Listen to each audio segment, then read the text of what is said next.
السلام علیکم پیارے دوستو، کیا حال ہے؟ خیریت ہے؟ میں ہوں عالمگیر اور آپ کے لیے لے کر آیا ہوں ایک واقعہ۔ ناظرین، یہ بہت ہی سبق آموز اور دلچسپ واقعہ ہے۔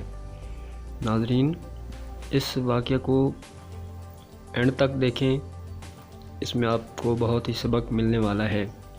اور اگر آپ نے ہمارے چینل کو سبسکرائب نہیں کیا ہوا تو پہلے اس کو سبسکرائب کر لیں تاکہ ہماری آنے والی ویڈیوز آپ تک پہنچتی رہیں۔ تو چل کر سنتے ہیں واقعہ۔ سچی توبہ۔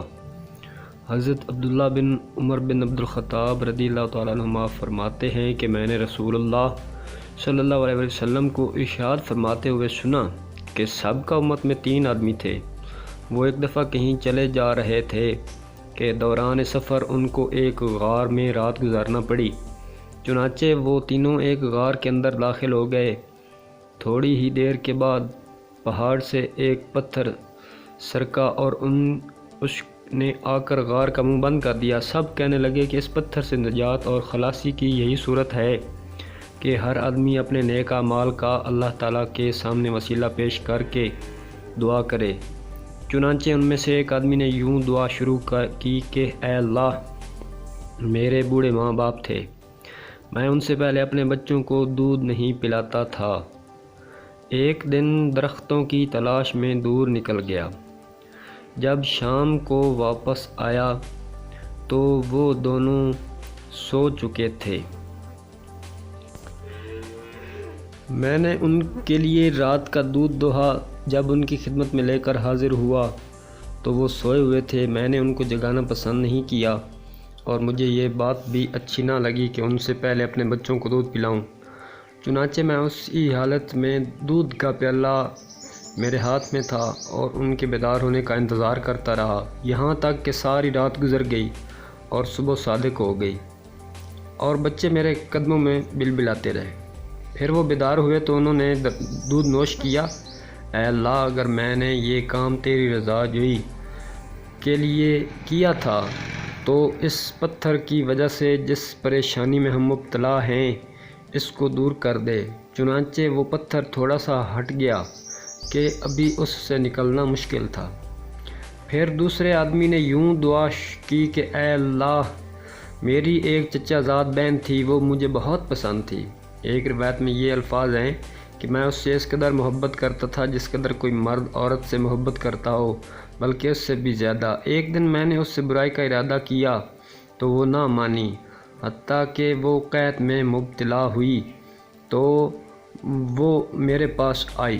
میں نے اس کو 120 دینار اس شرط پر دیے کہ وہ مجھے برائی کا موقع دے گی۔ وہ تیار ہو گئی، یہاں تک کہ جب میں نے اس پر قابو پا لیا۔ ایک روایت میں ہے کہ جب میں اس کی 2 ٹانگوں کے درمیان مباشرت کے لیے بیٹھ گیا تو وہ کہنے لگی کہ خدا سے ڈرو، جائز طریقہ ہی پردہ بکارت زائل کرو۔ پس میں اس سے دور ہو گیا، حالانکہ وہ مجھے بہت زیادہ محبوب تھی، اور جو سونا میں نے اس کو دیا تھا واپس نہیں لیا۔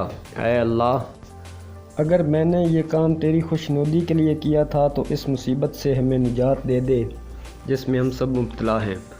چنانچہ وہ پتھر تھوڑا سا مزید اپنی جگہ سے ہٹ گیا کہ ابھی اس سے نکلنا مشکل تھا۔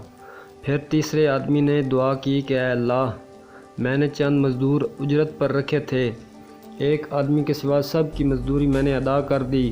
وہ آدمی جس کی مزدوری میں نے ادا نہیں کی تھی وہ اپنی مزدوری چھوڑ کر چلا گیا تھا۔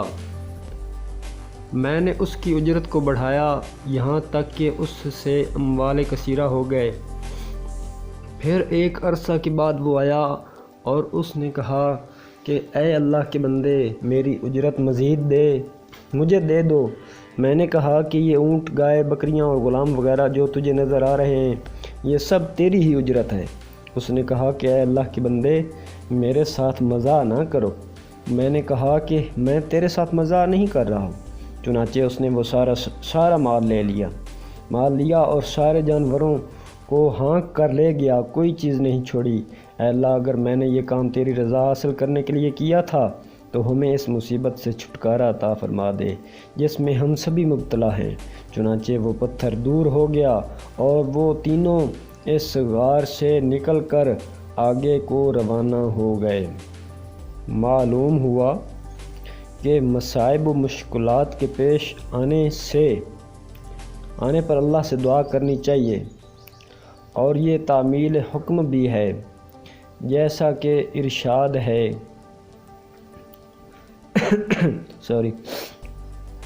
ترجمہ یعنی تمہارے پروردگار نے فرمایا ہے کہ تم مجھ سے دعا کیا کرو، میں تمہاری دعا قبول کروں گا۔ نیک اعمال کو وسیلہ میں پیش کرنا جائز ہے۔ کرب و بلا سے نجات حاصل کرنے میں بندہ کے تقوی کو بڑا دخل ہوتا ہے، جیسا کہ فرمایا۔ ترجمہ یعنی جو شخص تقوی اختیار کرتا ہے، اللہ تعالیٰ سے ڈرتا ہے، اللہ تعالیٰ مصائب سے نکلنے کی کوئی نہ کوئی راہ نکال دیتا ہے۔ اس حدیث سے والدین کے ساتھ حسن سلوک اور ان کی خدمت گزاری کی فضیلت معلوم ہوتی ہے۔ نیز معلوم ہوا کہ ان کو دوسروں پر ترجیح دینا باعث فضیلت کام ہے۔ پاک دامنی اور غیر محرم عورتوں سے دور رہنے کی فضیلت معلوم ہوئی۔ اقدار احارہ کا جواز معلوم ہوا، جس کی تعریف یہ ہے کہ وہ ایسا معاملہ ہے جو متعین قیمت پر ایک مدت کے لیے کسی منفعت کے حصول پر کیا جائے۔ قرآن کریم میں اس کی مشروعیت پر یہ آیت نازل ہوئی۔ ترجمہ اور حدیث نبوی میں یہ فرمان دلیل ہے۔ 3 اشخاص ایسے ہیں جن کا میں خود قیامت کے روز فریق بنوں گا۔ آپ نے ان 3 افراد کا ذکر کرتے ہوئے فرمایا کہ وہ آدمی جس نے کسی کو اجیر کے طور پر رکھا، اس سے پورا کام لیا، لیکن اس کی اجرت اس کو نہیں دی۔ اس سے حسن معاملہ کی فضیلت معلوم ہوئی۔